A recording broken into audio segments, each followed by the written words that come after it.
ሰላም ለእናንተ ይሁን። ዛሬ እንግዲህ በጣም አንድ ወሳኝ የሆነ ነገር ልነግራችሁ ነው የመጣሁት።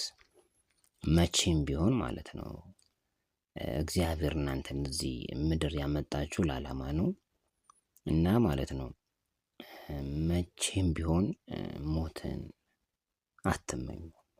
መቼም ቢሆን ምክንያቱም አንዴ ከሞታችሁ ተስፋ የሚባል ነገር የላችሁም። እግዚአብሔር ማለት ነው እዚህ ምድር ላይ ሲያመጣችሁ የምርጫን ታይም ሰጥቷቸዋል። ወይ እግዚአብሔርን ወይም ደግሞ ዓለምን ከሁለቱ አንዱ መርጣችሁ ነው እንትን የምትሉት። ስለዚህ እግዚአብሔር ደግሞ በዚህ በሰጠ በምርጫ ህይወት ውስጥ እሱን መርጠ ስታመልከው ደስ ይለዋል። ስለዚህ እግዚአብሔር ደስ የሚለው እዚህ ምድር ላይ ሆነ አማራጭ በተሰጠ ጊዜ ላይ በዚህ ምድር ላይ ሆነ እሱን ስታመልከው ሰማይ ከሚያመልኩት ከቅዱሳን ሰዎችና ከቅዱሳን መላእክት ይልቅ ያንተን አምልኮና ያንተን ምስጋና ይቀበላል። በጣም ደስ ይለዋል። ምክንያቱም ሌላውን አልፈልግም ብለህ እሱን እያመለክ ስለሆነ ማለት ነው። ሰማይ ቤት ሄደህማ እሱን አላመልክም ማለት ብቻ አይደለም፣ ገና ከሱ ውጭ ሌላ ነገር ለማሰብ ብትሞክር ትጣላል። ሰይጣን እኮ አላወራው ማለት እዛ ሰማይ ያለ አላወራም፣ ግን ገና በልቡ ይሁን የትዕቢትን ነገር ገና ሊያስብ ሲል ተጣል። ስለዚህ ለምን እዛ በቃ አንድና አንድ እግዚአብሔርን ብቻ ነው የምታስብ። ሲኦል ደግሞ ስትሄድ ምንም አማራጭ ስለሌለ እድሜ ልክን እየተቃጠል እየተሰቃየ ትኖራል። እቺ ምድር ግን ቹዚንግ ታይም ተሰጥቷል እንድትመርጥ። ስለዚህ እዚህ ምድር ላይ ሆነ የምታረገው እግዚአብሔርን ለማስደሰት የምትሞክረው እግዚአብሔርን ማለት ነው ስታመልከው እግዚአብሔር ደስ ይለዋል። እንደውም በቻላችሁት መጠን እንደውም እግዚአብሔር በጣም ረጅም እድሜ እንዲጨምርላችሁ ለምኑት። አትሊስት ይህን ምክር የኔን ምክር ሰምቶ ራሱ ማለት ነው የማይመለስ ሰው ሊኖር ይችላል ከተለያየ ጫና። አትሊስት በቃ እኔ አልፈልግም ከዚህ ምድር ውሰዴ ምናምን የሚሉ ሰዎች አሉ፣ የተዘጋጀላቸው እንዲሁ መጠቀም የማይፈልጉ። አትሊስት የእነሱን ሰዎች እድሜ ራሱ ቀንሶ እንዲሰጣችሁ ለምኑት።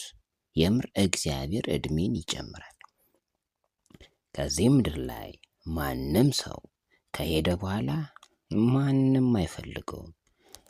በነገራችን ላይ በትዳር አግብታ ማለት ነው እንዲህ አግብታ ልጆች የወለደች ሴት ወይም ልጆች የኖሩት ወንድም እንዲህ ካገባ እንትን ካለ በኋላ ብዙ ጊዜ ማለት ነው ያችን ፈቶ ሌላ ሲያገባ እንትኑ ክብሩ ይጠፋል።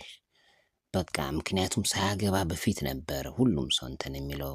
ሴቷንም ግን ካገቡ በኋላ ነው በቃ የእሷ ሆኗል ወይም የእሱ ሆናለች ተብሎ ፋይሉ ይዘጋል። ወደ ሌላ እንትን ቢል ትዝብት ውስጥ ይወድቃል። እግዚአብሔርን በሰውየው ደስ አይለው። በቃ አንደኛውን መጀመሪያ ያችን መርጦ ሄዷል፣ ወይም እሷ እሱን መርጣ ሄዳለች። አያችሁ፣ እዚህ ምድር ላይ ያላችሁ እንኳን ምሳሌን የሰጧችሁ እዚህ ምድር ላይ ያላችሁ ምርጫ ተሰጥቷችኋል። ያ ማለት እግዚአብሔርን ወይም ይችላል። ነገር ግን አሁን አንተ በዚህ ምድር ላይ ሆነ እግዚአብሔርን የምታምልክ ከሆነ ለእግዚአብሔር የምትሰጥ ከሆነ ሰማይ መልአክ እግዚአብሔርን ከሚያመልኩት አምልኮ ይልቅ እግዚአብሔር በአንተ እዚህ ምድር ላይ ሆነ በምታመልኩ አምልኮ ደስ ይለዋል፣ በፍጹም ልብ ስታመልከው። ስለዚህ እድሜ እንዲጨምርላችሁ ጸልዩ። እድሜ በጣም እንዲጨምርላችሁ ጸልዩ እንጂ በቃ በዚህ ከዚህ ምድር ላይ ተሰቃይታችሁ በተለያየ ነገር ቻሌንጅ በስተውባችሁ በቃ እንዲያርገኝ እንዲውሰደኝ እንዲህ ምናምን አትበሉ። በቃ ቺቺ ወርድ እንትን ጎልደን ታይም ይባላል። ይሄ ወርቃማው ጊዜ ተሰጥቷቸዋል።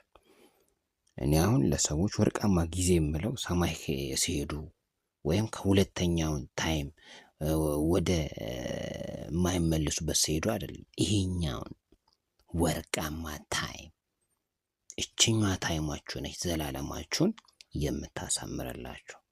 ስለዚህ በተሰጣችሁ ጊዜ በጣም ቻንሳችሁን ለመጠቀም እና እግዚአብሔርን በጣም ለማስደሰት ይረዳችሁ ዘንድ እድሜ እንዲጨመርላችሁ እንድትጸልዩ ለማሳሰብ ነው።